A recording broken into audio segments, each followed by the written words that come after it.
안녕하세요. 힐링 토크 회복을 사랑해주시는 시청자 여러분, 정선입니다. 요즘 뭐 많이 들으시는 말 중에 시대의 아이콘이다, 기쁨의 아이콘이다, 뭐 슬픔의 아이콘이다, 뭐 이렇게 아이콘이라는 말을 많이 쓰잖아요. 근데 이게 찾아보니까 어떤 형상이나 초상을 뜻하는 말인데 그 거룩한 그림, 뭐 이제 종교화 같이 성화 라는 의미로 이콘이라고 발음하기도 한데요. 요즘은 뭐 의미가 확대돼서 어떤 분야를 대표하는 존재를 뜻하기도 하는데 그런 의미로 봤을 때 오늘 모신 이분 열정의 아이콘. 늘 뭔가 불꽃이 활활 타고 있어요. 꺼지지 않는 불꽃. 더 아름답게 익어가고 계시는 방송인 윤영미 아나운서 소개합니다. 어서 오세요. 네, 안녕하세요. 반갑습니다.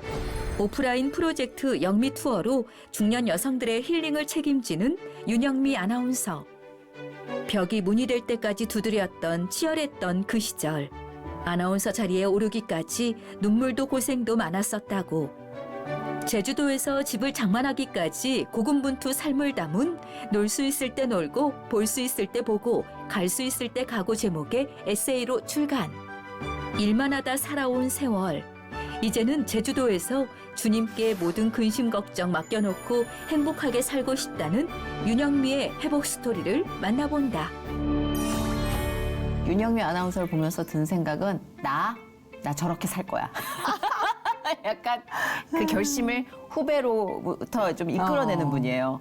네, 제가 나 이제 그렇게 살 거예요. 인스타그램, 뭐 SNS 이런 거를 열심히 하는데 거기 보면 정말 언니처럼 나이 들고 싶어요. 나 그럴 거예요. 인생은 영미처럼. 맞아. 이런 이야기들을 많이 하는데 맞아요. 저도 굉장히 어깨가 무겁고 힘겹게 살아왔거든요. 맞아요. 예, 근데 여기만 계속 파묻혀서 지내다 보면 정말 삶이 엄청나게 이렇게 다운이 되는 것 같아요. 뭐 번아웃, 우리가 흔히 뭐 그렇습니다. 우울증, 공황장애 뭐 이런 이야기 많이 하잖아요. 근데 그럴 수밖에 없는 저도 상황인데 여기서 뭔가 이렇게 뛰쳐나가고 헤쳐나가고 제가 이렇게 액팅하지 않으면 죽을 것 같더라고요.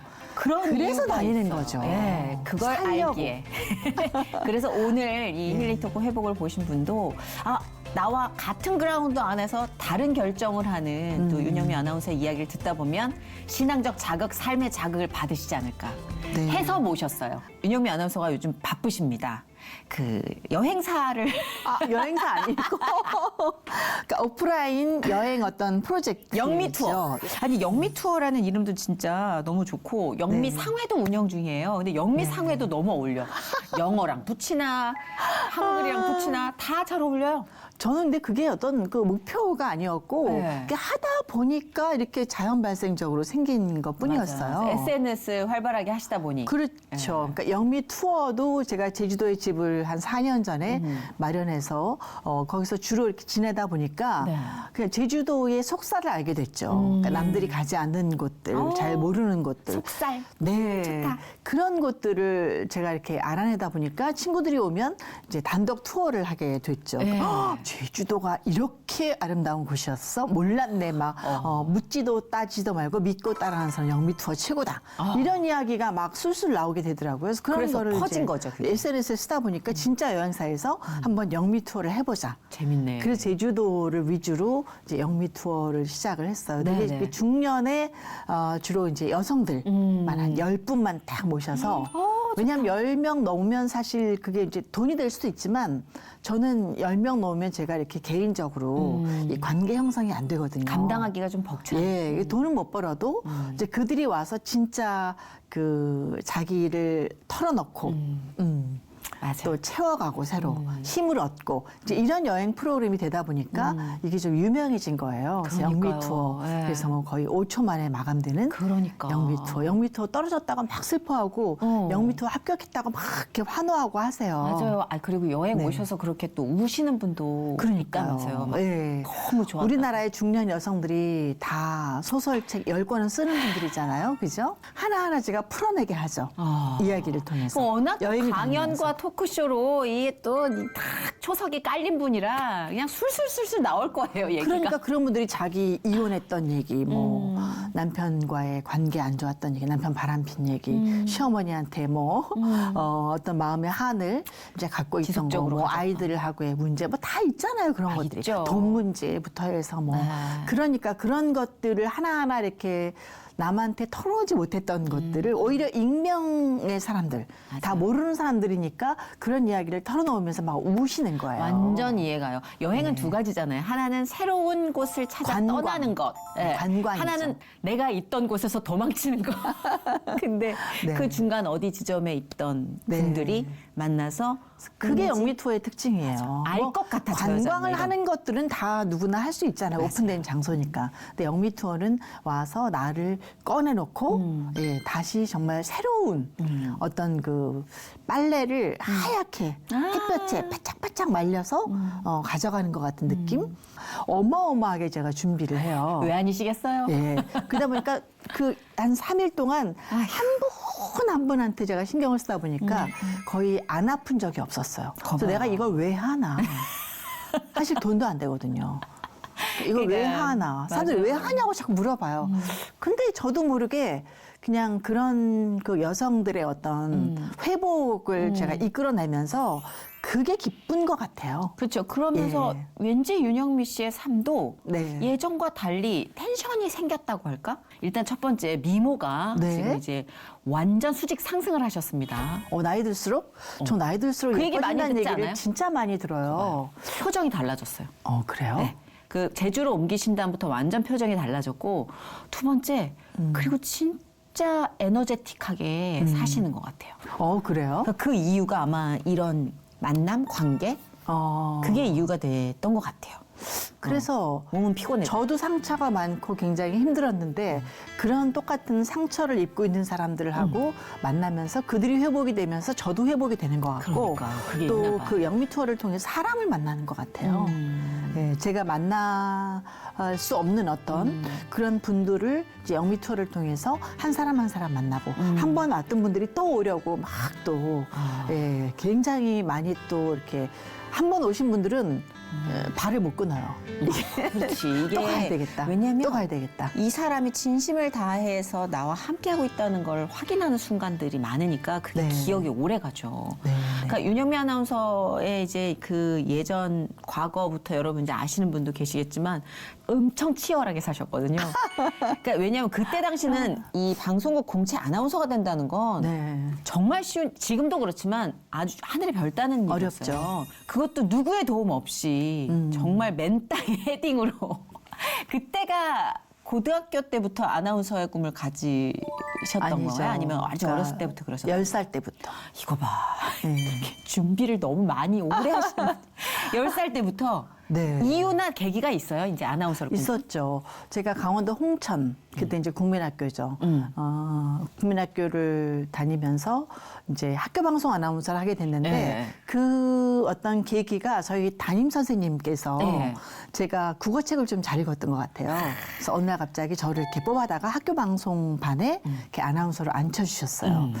그런데 이제 그 전에도 제가 이렇게 영화 배우가 꿈이었고 이렇게 보고 집에 오면 꼭 어떤 그 장면을 친구들하고 한번 이렇게 재현을 하는 거예요. 아니, 성인 영화라 그래서 정말 너무 에로 쪽으로 흘렀잖아요. 그러니까 이제 어른들 보는 어른 영화. 네, 네, 네. 그렇죠. 별들의 고향도 6학년 때 본 적이 있었고. 그럼 친구들하고 그 장면 재현하면 이제 제가 다 주인공 이렇게 항상 늘 엄마 잠옷 입고 이렇게 뭐 여보 하지 마세요 막 이런 거 있잖아요. 철을 두고 떠나시면 어떻게 하나. 친구들 너무 좋아했겠다. 그리고 뭐 집에서 예를 들면 리사이틀 이런 것도 남진 나훈아 막 그런 거 흉내내고 노래까지? 예. 오. 그다음 학교에서도 이제 청소 시간 끝나면 선생님들 쫙 우리 반에 모아놓고 어머머머. 제가 교단에서 리사이틀을 하는 거예요. 야, 그 범사잖아. 웅변하고 그 왜 그랬나 그건 타고난 근데 그 동네에 끼 그렇게 탤런트였던 타고난 것 사람이 같아요. 있어. 예. 네. 그래서 그런 걸 하다가 영화 배우가 꿈이었는데 이제 3학년 때 그 담임이 학교 방송 아나운서로 딱 이렇게 저를 발탁을 해주셨는데 아. 마이크를 잡고 이제 방송을 하다 보니까 네. 이게 내 직업인 것 같은 아. 거예요.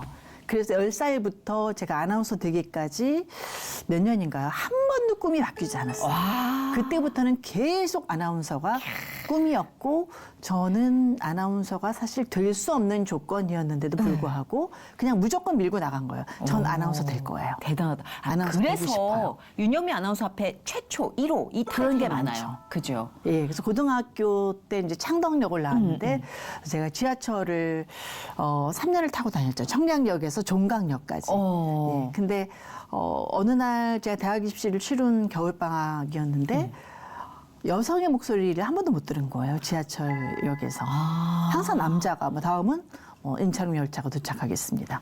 그래서 왜 여자 목소리가 안 나오지라는 생각이 딱 들면서 역장님을 찾아갔죠. 대박. 예. 그래서요. 무조건 역장님을 찾아가서 물어봤죠. 네. 역장님, 제가 3년을 지하철을 타고 다녔는데 왜 여성의 목소리가 한 번도 안 나왔죠? 이렇게 물어봤어요. 그랬더니 여기는 위험한 공간이어서 여자가 방송하면 재수가 없기 때문에 어머! 대한민국에서 한 번도 지하철역에서 여자가 방송한 적이 없어요. 이러시는 거예요. 그래서 그때가 시대가 또 그랬네요. 예, 그게 80년 말이었어요. 그죠?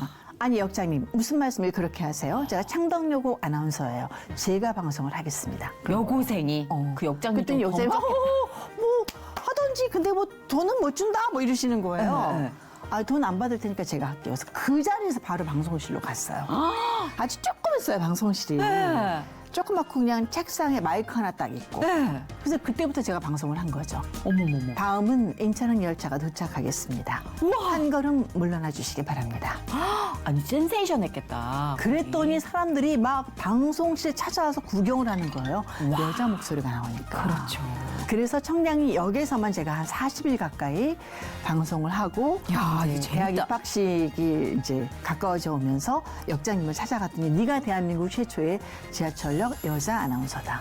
하시더라고요. 야, 기가 막히다 진짜. 야, 이거 진짜 맛깔나는 스토리다. 아니 네. 그런 용기가 또 발판이 돼서 아주 대학교 때는 또 여기 방송국 사장님한테 편지를 쓰셨다고요? 그러니까 저는 참 뭔가 제가 하고 싶은 게 있으면 그 목표를 향해서 그냥 죽을 때까지 하는 것 같아요. 야, 그러니까 고등학교 때도 제가 녹음기를 이렇게 메고 TBC 그 당시 네. TBC 찾아가서 아나운서가 어떻게 하면 될 수 있는지 다 물어봤어요. 인터뷰를 마이크를 대고. 하셨어요? 그렇죠. 원래 못 들어가는데 경비 아저씨한테 막 이렇게 애교를 부려서 뚫고 방송사를 들어가서 몇 번을 그래서 황인용 강부자 씨 아침 방송할 때 만났었죠. 양희은 씨, 전영록 그다음에 그 DJ 하던 이종환 선생님. 이종환 맞은 생각이 안 나. 돌아가셨죠. 당시에, 예. 이종환 선생님이 저를 만나주셨고, 고등학생일 때? 네, 김수철 씨도 그때 만났고, 이문세 뭐 이렇게 만나게 되면서 얼마나 기특하셨을까? 예, 그분들하고는 지금도 인연이 이어져 오고 세상에, 있고 이종환 선생님은 정말 저를 많이 도와주셨어요. 그때 인연이 돼서 그분들 방송에까지 제가 막 출연했어요. 고등학생 아나운서 지망생으로서 같이 1시간 동안 DJ 프로그램 진행하고 그리고 이종환 선생님은 제가 이제 대학 성심여대를 나왔는데 저희 학교 방송제 때 그냥 무료로 오셔서 그 어떤 프로그램 같이 진행도 해주시고 제가 춘천 MBC 아나운서 있을 때 그때 제가 DJ 했거든요. 심야 음악 방송을. 네. 그때 어마무시한 가수들을 정말 내려보내 주셨어요. 그때 가요계의 대마왕이셨잖아요. 그렇죠, 그렇죠. 그분이 예. 그분 한마디면 윤영미 도대체 너는 뭔데? 그러게. 어떻게 이렇게 서울에서 어마무시한 가수들을 네가 초대할 수가 있어? 서울에서도 모시기 출연료도 안 힘든데. 줬어요. 책정이 안 돼 있어서. 근데 이종환 씨가 장필순 씨, 이문세, 김수철 또 이수만 씨 출연하시고 와서 같이 그 뭐 송어회 먹고 닭갈비 먹고 그렇게 친해지게 세상에. 됐었죠. 그러니까 이게 포석을 고1 때부터 정말 그냥 맨주먹으로 부딪혀서 따낸 그 기회의 결과들이잖아요. 큰 손이 돼 주신 거죠. 저한테 아니 용기를 근데 사장님한테 왜 주시고. 편지를 쓰신 거예요? 한 대학교 때. 10번 가까이 떨어졌어요. 아나운서 시험에? 네, 예. 대학교 4학년 때부터 이제 4학년 2학기부터 시험을 보게 돼 있잖아요. 근데 네네. KBS도 제가 한 2번 봤는데 다 떨어지게 됐고 거의 다 카메라 테스트에서 많이 떨어지는 거예요. 제가 이제 인물이 좀 못났었거든요. 예? 지금 많이 예뻐진 거죠. 아, 예. 언니도 나랑 비슷한. 시술의 힘과 여러 가지 그 내면의 어떤 그런 성숙으로 많이 이제. 내면의 성숙. 내면의 성숙. 그래서 저는 그러니까 사실 모든 조건이 뭐 시골 출신에서 안 좋은 건 아니지만 이제 강원도 시골 출신에다가 아버지 9살 때 돌아가셨죠. 그리고 학교도 성신여대 뭐 그렇게 뭐 스카이 대학도 아니었고 그런데다가 외모도 정말 평균 이하 정도의 외모였고 그럼 자존감도 많이 떨어졌을 떨어졌죠. 텐데. 예. 네, 그렇게 떨어지면서 1년 동안 백수 생활을 하게 되면서 아, 그러다 보니까 뭔가 안에서 이제 울끈울끈 하는 근데 게. 이제 엄마가 늘 저한테 그 벽을 문으로 만들어라. 끊임없이 두드리면 벽이 문이 될 것이다. 뭐 이런 얘기를 끝까지 포기하지 말아라. 어머님 대단하시다. 그런 이야기를 엄마가 많이 해주셨기 때문에 아 여기서 포기할 수 없다. 이런 생각이 들면서 춘천 MBC 사장님한테 한번 편지를 써보자. 한번 읍소를 해보자. 이렇게 된 거죠. 성함도 모르고 인터넷이 없었으니까. 그래서 한 9장에 제가 손편지를 쭉 써서 등기로 보냈습니다. 춘천 MBC 사장님 앞. 하고 저희 집 주소하고 집 전화번호 적고 내가 어떻게 어려서부터 아나운서가 되고 싶어 했고 어떻게 준비해 왔으며 이런 이야기를 이제 쭉 써서 붙였는데 이제 사흘 만에 제 인생을 바꾸는 전화가 온 거죠. 그래서 합격이 아니라 시험이 있다. 2달 후에 네. 시험이 있는데 사실은 지금 현재 춘천이나 강원도에 거주하는 사람만 뽑기로 했는데 윤영미 씨만 예외로 내가 시험을 볼 수 있게 해드리겠다. 사장님께서. 진짜 결국 벽이 문이 됐네. 그렇죠. 심하게 두드리던. 그 시험을 보게 해주셔서 네. 여자 아나운서 3명을 뽑는데 네. 제가 합격이 된 거죠. 그러고 나서 춘천 MBC 아나운서로 활동을 한 하시다가 5년 정도 있었죠. 그렇죠. 그리고 아주 또 결정적으로 SBS 로? SBS 개국 때 그것도 올라오셨어요. 드라마틱해요. 그러니까 모든 고비고비 드라마가 있어. 그 춘천 MBC에서 이제 방송을 하다 보니까 네. 너무 서울로 가고 싶은 거예요. 그럴 수 있죠. 나는 이제 춘천 MBC만 들어가면 죽어도 좋아 그랬거든요. 네네. 근데 방송을 하다 보니까 서울 그 MBC에 나오는 아나운서들이 훨씬 더 뭔가 환경이 좋아 보이는 거예요. 그럴 수 있죠. 예, 예, 그렇게 뭐 보이죠. 근데 갈 수 있는 길이 없었어요. 그때 저는 그 신앙이 요만큼의 신앙이 있었어요. 한 줌의 저는- 신앙. 그렇죠. 네. 저 이제 한샘여중이라고 크리스찬 중학교를 나왔으니까 이제 뭐 성경을 어느 정도 뭐 공부를 좀 했었고, 그다음 아주 어려서부터 그냥 뭐 이렇게 떡 준다 그러면 교회 가고 뭐 이런 정도였었어요. 그냥 네네. 동네 집 옆에 교회가 있었으니까 교회 다니고 뭐 그런 정도였는데 너무 갈급하니까 제가 40일 동안 그 새벽 기도를 가게 됐어요. 그렇죠. 서울로 너무 가고 싶은데 다른 문 방법이 두드리는 분이 없었어. 그 문 안 두드릴 리가 없지. 전 별로 교회도 안 다니는 상황이었는데 그래도 그렇게 절박함으로. 40일 동안 교회를 다니면서 하나님 저를 서울로만 옮겨주시면 제가 진짜 신앙생활 이제부터 열심히 하겠다고. 대박. 그렇게 제가 뭐 서원 기도를 한 거죠. 그렇네요. 그래서 40일 동안 기도를 했는데 아무 소식이 없더라고요. 네. 그래서 뭐 안 되나 보다. 이러고 교회 나가지 말아야지.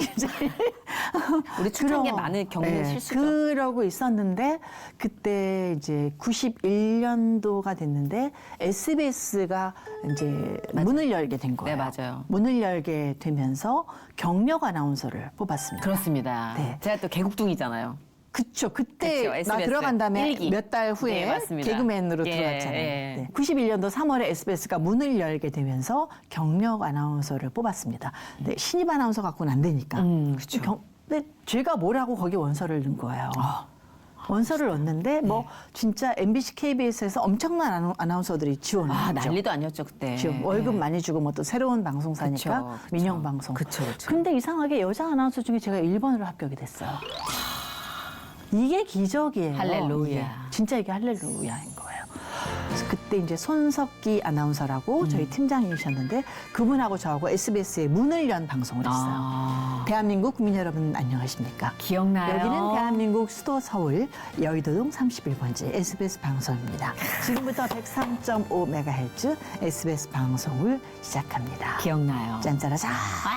테이프 커팅하고 막 버튼 누르고 뭐 이런 방송이더니 사방에서 전화가 오는 거예요. 윤영미 아나운서가 도대체 누구냐. 그때 KBS에 윤영미 아나운서가 있었거든요. 네네. 저보다 한 3년 선배인. 딱 그분인 줄 아는 거야. 윤영미라니까. 네. 야. 도대체 듣보잡 아나운서가 나와서 SBS에 문을 여니까. 진짜 대박이다. 근데 이게 또 에피소드인 게 뭐냐면 왜 나를 뽑았을까 생각을 해보니까 그 SBS의 대주주가 윤세영 회장님이시거든요. 네. 그러니까 이윤 씨잖아요. 어머! 저도 이윤 씨잖아요. 설마? 그리고 그분이 강원도 분이에요. 그래서 제 생각에는 이 심사위원들이 얘는 윤가에다가 강원도 사람이고 윤세영 회장님의 조카 정도 되나 보다 뭔가 하고 로얄 저를 패밀리다. 뽑은 것 같아요. 만약에 진짜라면. 예, 이렇게 회식 같은 걸 이렇게 하면 윤세영 회장님 옆에 꼭 나를 앉혔어요. 어머, 어떡해. 네. 근데 이제 아니라는 게 이렇게 소문이 나면 내가 아니라고 진짜 아니라고 이제 그러면서 저는 진짜 이렇게 완전히 소외된 아나운서가 됐죠. 처음에는 막 윤세호 기자님 친척 뭐 조카 막 윤영미 막 이래서 막 옆에 앉히고 막 방송 그때 라디오만 있었으니까 뭐 라디오 방송 주요 방송도 하고 막 그랬는데 아니라는 게 밝혀지면서 저는 정말 뒷전의 아나운서. 텔레비전이 그해 12월에 개국했는데 네. 저는 한 3년간을 TV 방송을 못했어요. 안 시켜줬어요. 사람들이란 진짜. 그 저는 정말 남들이 안 하는 방송만 했어요. 15방송, 뭐 옥상에 올라가서 덜덜 떠면서 뭐 기상 예보하는 거, 뭐 설날 이럴 때 어디 고속도로 톨게이트 가서 뭐 방송하는 거, 야. 이렇게 뭐. 아 근데 예. 그럼 윤영미 아나운서가 빵 하고 세상에 알려진 계기라는 게 있을 거예요. 그거는 이제 또 드라마틱한 사연이 여기 또 있죠. 그러니까. 제가 너무 SBS에서 인정을 못 받고 네. 그러다 보니까 여기 잘릴 것 같더라고요. 근데 이제 결혼도 그때 안 한 상황이었고 만약에 잘리면 더 갈 방송사가 없는 거예요. 그러니까 나이도 많고 네. 이 뭐 33 뭐 이 정도 됐고 그래서 생각을 하다가 나의 이름을 각인시킬 것이 과연 무엇이냐 생각을 한 게 야구 중계였죠. 전 세계 우리나라에 야구 캐스터가 여자가 없었어요. 이것도 최초네. 네. 그래서 그때 한 1년 가까이 제가 몰래 야구 중계 공부를 한 거예요. 몰래. 왜냐면 방송사에 뭐 내가 아무것도 맞아. 없는 상황에서 네. 하겠다고 할 수는 없으니까. 그렇죠. 근데 야구 중계라는 게 너무너무 어려운 거예요. 그럼요. 가장 어려운 방송이 야구 중계. 아니 보는 것도 난 어렵더만 중계까지. 제가 얼마나 몰랐냐. 왜 치고 왜 뛰어가는지 모를 정도로 몰랐어요. 왜 치고 왜 뛰는지 몰랐어요. 야구를 본 적이 없었으니까. 전혀 관심이 없었어. 그 스포츠 신문을 가져다가 야구 중계를 해야 되겠다 생각하고 스포츠 신문을 딱 가져왔는데 야구면이 이렇게 몇 면이 막 나오잖아요. 읽을 수가 없었던 거예요. 모르니까. 너무 이게 영어로 약자로 되게 히트앤드런, 뭐 삼진. 그래서 그때부터 스포츠 신문을 가져다가 단어장을 썼어요. 그래서 그때 뭐 투수 제일 처음에 쓴 게 제가 투수는 공 던지는 사람, 포수는 공 받는 사람부터 썼어요. 뭘 몰라서 계속 야구 중계하는 남자 아나운서들한테 가서 물어봤어요. 의아했겠다 그분들. 왜 안타가 저러지? 뭐냐고 물어봐. 이거 왜 물어봐? 그래서 아니 그냥 좀 궁금해서요.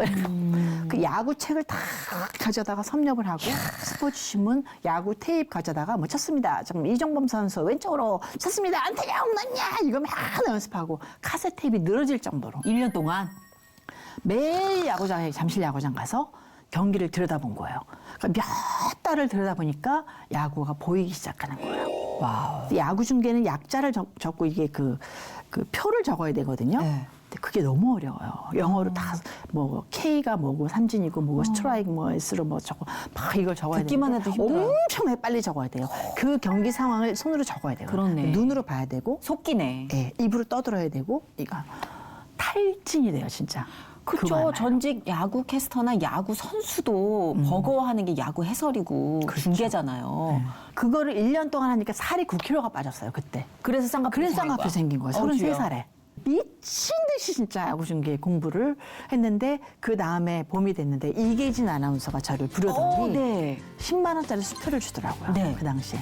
네가 지방 경기장 가서 야구 중계를 녹음을 해갖고 와라 혼자. 오. 이거 차비를 쓰고 밥 사 먹어라. 네. 저한테 은인이세요, 이계진 아나운서. 세상에. 그래서 이제 그 돈을 갖고 녹음기를 들고 대전 야구장에 가서 3월달 아주 추울 때였는데 외야에 가서 혼자 야구 중계를 녹음했죠.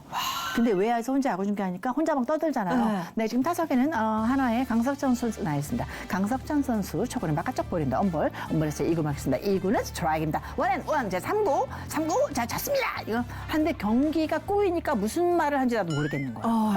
쳤습니다. 선수 막 이러는 거야 막 말이 안 돌아가는 거예요. 그럴 수 있죠. 처음 또 하는 거니까. 경기가 막 빨리 돌아가니까.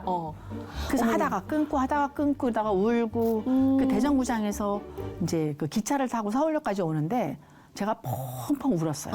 그 테이블 들으면서. 생각만큼 안 되니까. 저는 그때 그 오늘의 교회를 다니고 있었거든요. 네.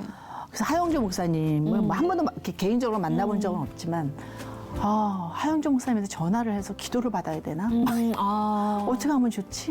하나님 저 운동장에서 쓰러져서 죽어도 좋으니까 제발 야구 중계만 하고 죽게 해주세요. 주여. 정말 그렇게 기도했어요. 그래서 그 대정부장에서 그 테이블 녹음을 해서 서울역에 내려서 바로 온누리교회를 갔어요. 가서 그 단상에 올라가서 펑펑 울면서 기도했어요. 하나님 도대체 나 1년 넘게 이렇게 내가 열심히 했는데 이 녹음 테이블 어떻게 내가 이기진 아나운서를 보여드립니까? 정말 이거는 너무 한마디로 쪽팔려서 내가 못 드린다. 그럼 나 지금까지 헛수고한 거냐? 하나님 나 어떻게 해야 되냐고. 이 하나님 원하시지 않는 일이면 나를 그냥 여기서 멈추게 해주시고 하나님이 정말 이 길이 내 길이라고 생각하시면 나한테 기회를 달라고 그랬다. 그 기도를 했죠. 그리고 이제 그 테이블 이기진 아나운서를 갖다 드리고 이기진 아나운서가 그 테이블 이제 그 전 임원들을 모아놓고 그 테이블 들려주면서 윤영미가 이렇게 해서 1년 동안 야구 중계를 하고 싶어 한다. 그럼 회사 차원에서 오디션을 해보자. 세상에. 그래서 영화실에서 커다란 스크린에다가 야구를 테이블 쏘고 볼륨을 줄인 거예요. 세상에. 그 저를 딱 불러다 놓고 한 열댓 명의 온 회사의 간부들이 쫙 모여져 있었어요. 얼마나 긴장이 돼요. 말도 못하게 나 긴장이 지금 돼요. 듣는데 헛구역질 나와요. 너무 긴장돼서. 그게 야구 중계라는 게 막 그 관중들이 막 이렇게 막 움직이는 소리 막 뭐 응원 소리에 해설가가 옆에 있고 막 여러분 안녕하십니까 여기 잠시 막 이러면서 해야 되는데 그 영화 시사실에서 조용한데 간부들이 쫙 이러고 앉아갖고 제가 뭘 하나 보자 막 이러면서 이렇게 있었거든요. 근데 그 스크린에 이제 야구를 튼 거예요. 이걸 해보라는 거예요. 했죠 거기서 어떻게? 근데 진짜 너무 긴장을 해서 쓰러질 뻔했어요. 네. 그런데 결론은 그러니까 여자 아나운서 최초로 한번 SBS가 홍보를 할 만하다. 맞다. 세계적으로도 없고 우리나라에도 최초이니까 프로야구 여성 캐스터 탄생. 한번 우리가 SBS가 이를 한번 홍보를 해보자. 그게 그래서 SBS니까 가능했어요. 그러니까 네. MBC, KBS면 어려울 수도 그렇죠, 있는데 그렇죠. 와. 새로운 시도를 하는 맞아요, SBS다. 맞아요. 신생 방송국. 그 이미지가 필요했거든요. 그래서 그게 1994년도였고 4월 7일 광주의 해태와 한화의 경기를 제가 첫 중계 방송을 하게 된 너무 거예요. 짜릿하다. 오, 눈물 그래서 날것 같아. 딱 앉아서 대한민국 국민 여러분 안녕하십니까? 여기는 광주구장입니다. 지금부터 해태와 한화의 경기를 중계 방송해드리겠습니다. 타석에는 한화의 강석천 선수 초구 맞습니다. 초구 쳤습니다. 홈런! 이렇게 된 거예요. 우와, 초구부터. 초구에 홈런을 강석천 선수가 친 거예요. 이건 평소 근데, 아니죠, 지금. 근데 여기서부터 여기까지 전율이 쫙 있는 거예요. 그러면서 내가 든 생각은 뭐냐면 하나님이 너 수고했다. 너의 일성을 홈런으로 내가 한번 해주겠다. 선물같이 느껴지는 거예요. 진짜.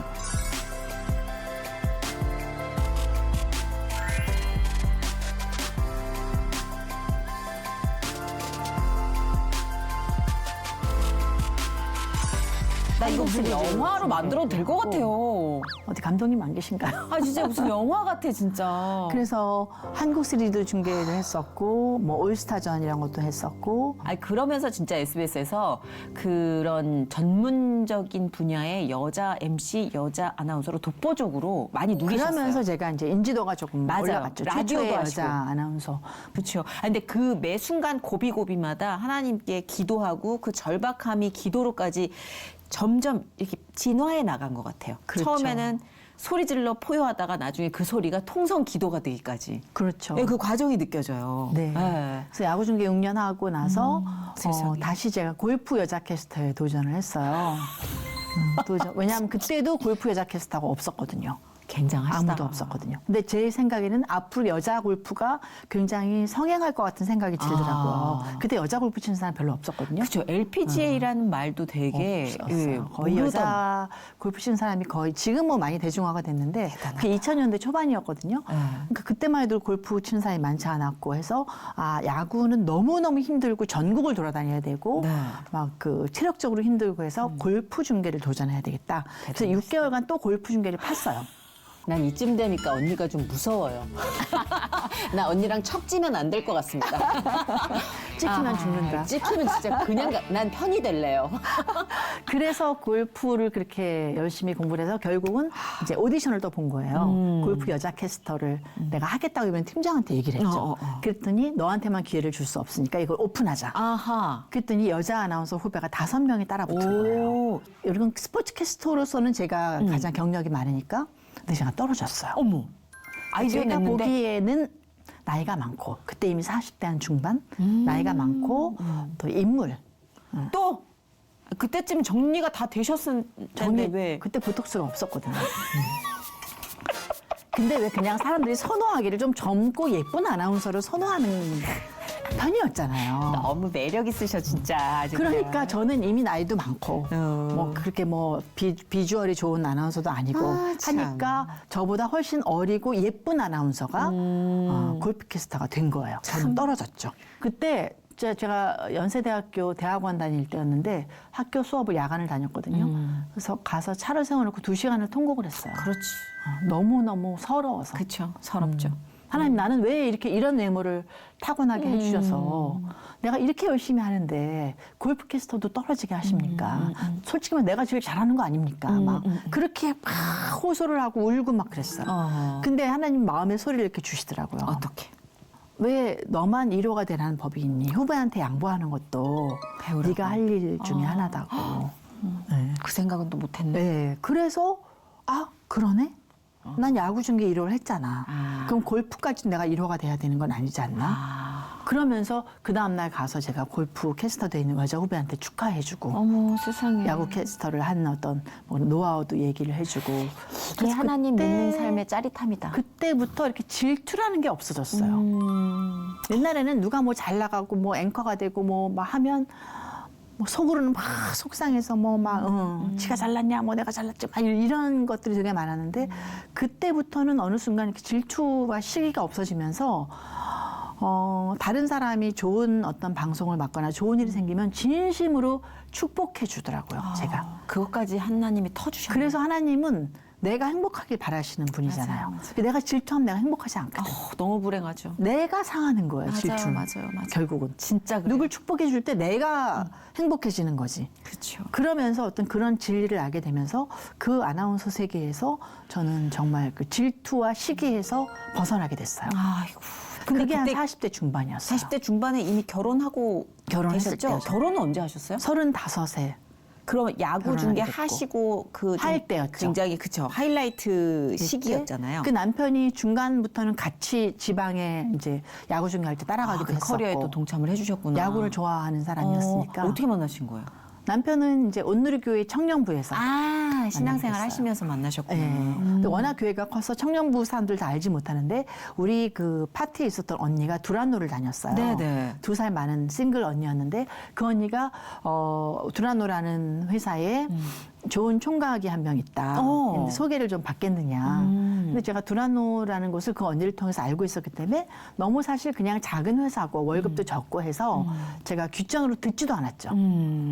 저는 대기업 사원조차도 손을 안 봤거든요. 그러니까 진짜 그야말로 사자 붙은 사람만 손을 보고. 그 당시에 또 아나운서면 능히 이런 분하고 결혼할 것이다라는 그 전제가 좀 많이 그러니까 있었어요. 소개를 많이 받았지만 주로 이렇게 이런 사람들, 그리고 뭐 선 심지어 보고. 국회의원도 있었어요. 뭐 하여튼 뭐 그런 사람들을 선을 봤는데 하물며 뭐 조그만 기독교 출판사 뭐 월급 100만 원이라는데 내가 뭐 언니 알았어 이 언니가 또 날 뭘로 보고 이러는 거야 이렇게 생각을 했죠.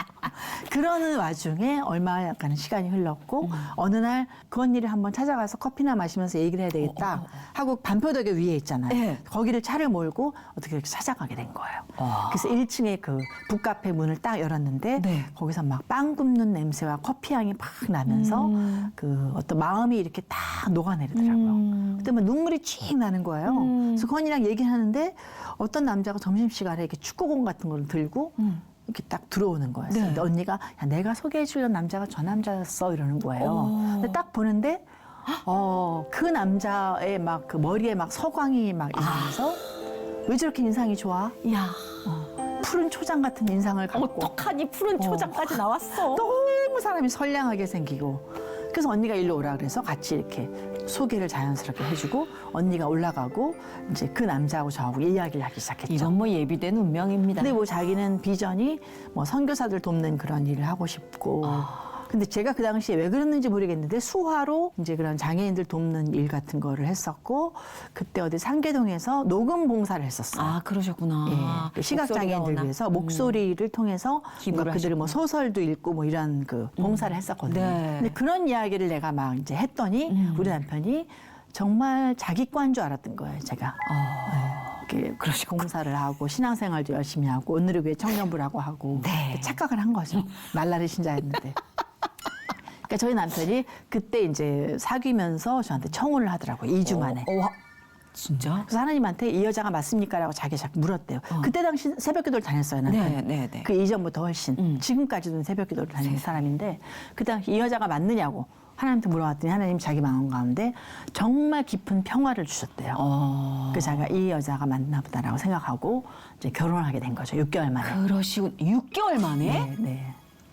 그렇다면 이제 약간 크고 작은 전쟁을 좀 치루셨지 않았을까? 그럼요. 6개월 만에 결혼하셨다면 서로가 이제 완벽한 몰랐죠. 오해 안에서 출발을 하시고 서로 이 남자는 이 여자가 정말 무슨 권사님 딸 정도의 정말 신앙생활 선교사의 부인. 하고 네. 아주 뭐 이런 사람인 줄 알았는데 저는 굉장히 속세에 이제 자본주의의 모든 상징. 그렇죠.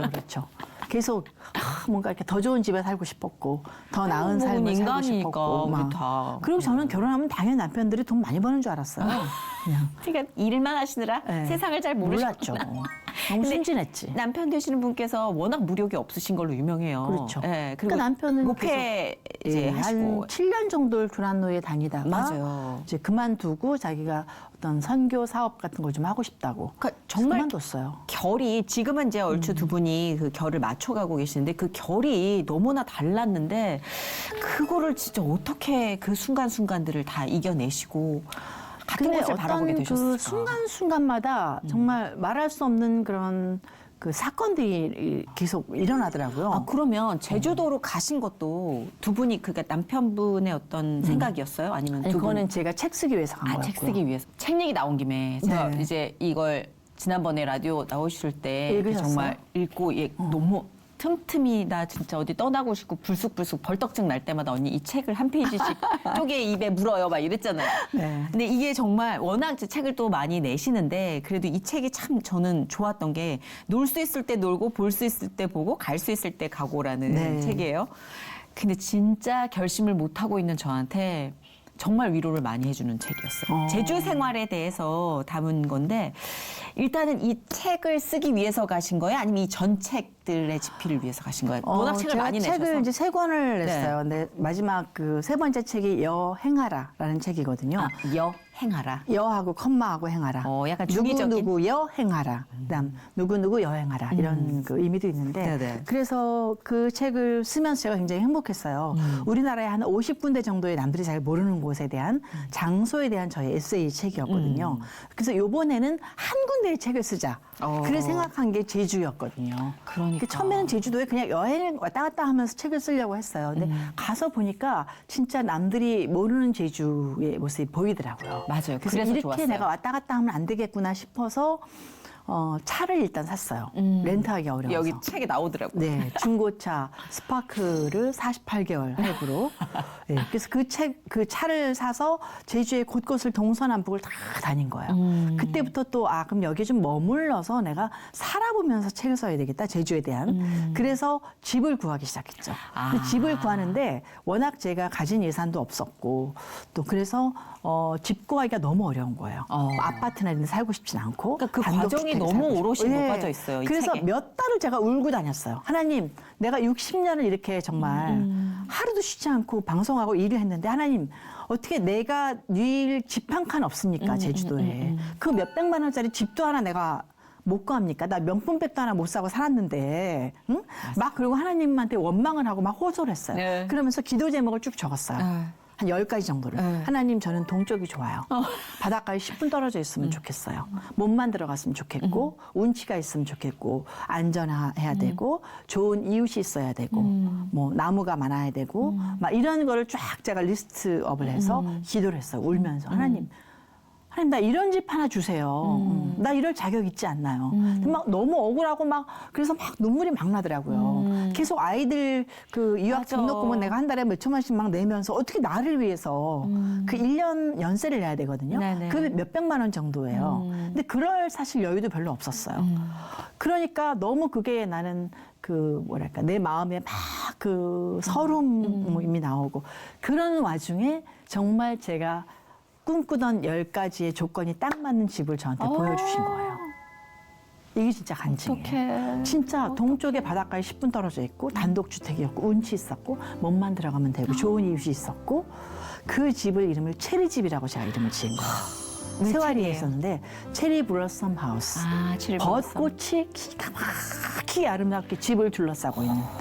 이 책도 사실 제가 왜 위안을 주는지 보니까 그냥 뜬구름 잡는 제주 여행이나 감성만 녹아져 있는 게 아니라 한 개인의 치열한 이 고민과 결단과 그리고 갈등과 이런 것들이 같이 녹아져서 결국은 내가 휴식을 이루어내고만 그 얘기라서. 그러니까 네. 제주에 가서 그 자연이 굉장히 아름답잖아요. 거기서는 하나님을 참 많이 느꼈어요. 하나님을.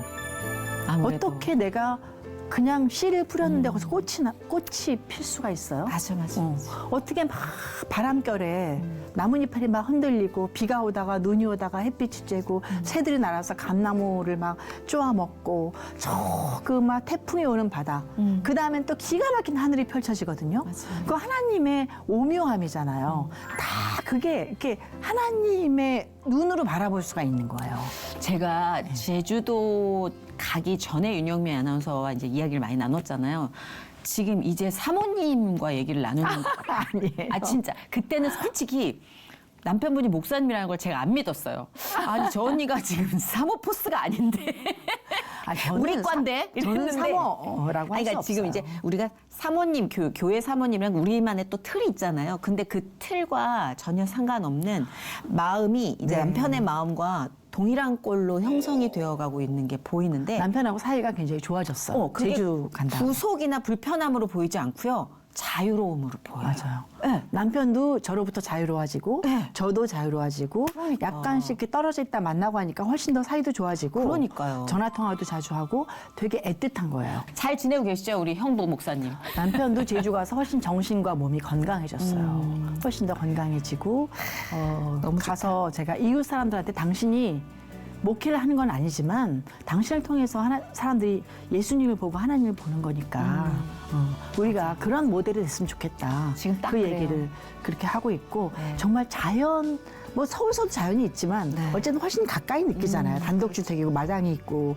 막 하루하루 그 자연이 바뀌는 그런 것들을 보면서 하나님의 섭리를 정말 눈앞에서 목도를 하는 거예요. 그렇죠, 그렇죠. 오늘 이렇게 또 윤영미 아나운서 나오셔서 저는 참으로 리액션 가득한 편안한 시간을 보냈는데 끝으로 기도 제목 우리 함께 공유하면서 또 함께 축복하고 기도하면서 끝날까요? 네, 여러분이 기도 많이 해주실 거예요?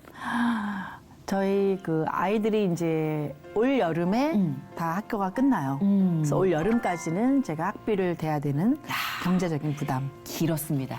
네, 13년간 어마어마한 그 교육비를 대느라고 그렇죠. 네, 진짜 이 어깨가 막 짓눌렸어요. 근데 거기서도 간증이 있었어요. 그죠? 네. 그렇게 부르짖으면 또 채워주시고 그러니까요. 죽을 것 같다 하면 채워주시고 맞아요. 진짜 1원도 안 남아요, 돈이. 맞아요. 마이너스 됐다가 이렇게 됐다가 마이너스 됐다가 이렇게 됐다가.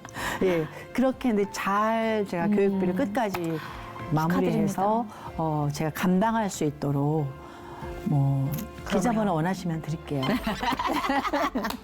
예, 성금 환영합니다.